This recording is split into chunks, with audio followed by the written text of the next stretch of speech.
Good morning, church. Great to be with you on this beautiful day. See the sky? Talk about blue. Our great verse for the day is from the Gospel of Luke, chapter 11, verse 9.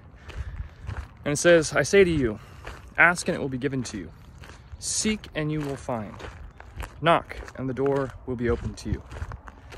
My question for you, church, and for me is, do you believe in the power of prayer? I know that if you're like me, you could answer from here an unequivocal yes. Of course I believe in the power of prayer. I pray.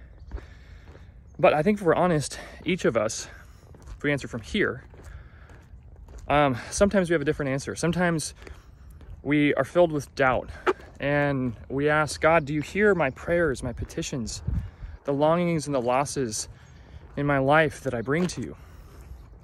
Well, I think this verse has incredible wisdom for us. Right before this, the disciples asked Jesus, teach us how to pray, because they recognized that he prayed in a way that was different from what they were used to. Could we be open to learning a new way of praying, church?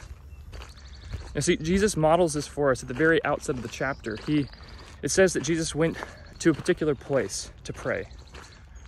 My hunch is that this is a place he visited frequently, that he would steal away. We see this time and time again. To be alone and to be silent before his Father, to connect deeply with him, to hear his will, to receive his love.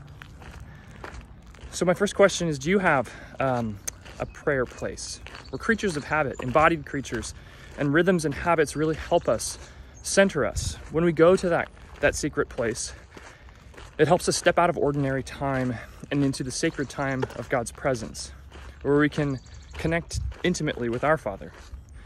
Now, the text says, ask and it will be given to you. Seek and you will find. Knock and our door will be open to you.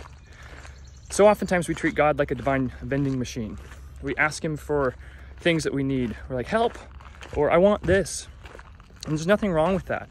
In fact, I love the story Jesus tells before this of the neighbor who wakes his neighbor up early in the morning and asks for food because he's got guests and he doesn't have what he needs to be hospitable. And it says that you'll be rewarded not because of the kindness or goodness of your neighbor's heart, but because of the shameless audacity with which you ask. Are we shameless in our audacity of what we ask God for? I think it's important for us to pray big prayers as well as small ones. But one thing I want to make really clear, that promise that's embedded in this verse. Later on in the text, it says that God is a good Father who will freely give us his Holy Spirit.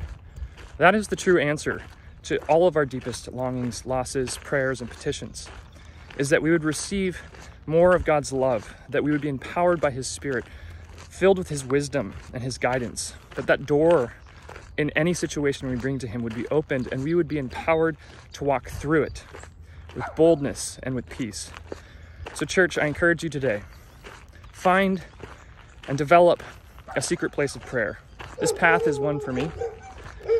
Frequent it often and bring every little thing in front of your loving Father. Ask with shameless audacity and let's celebrate the results together. Love you, church.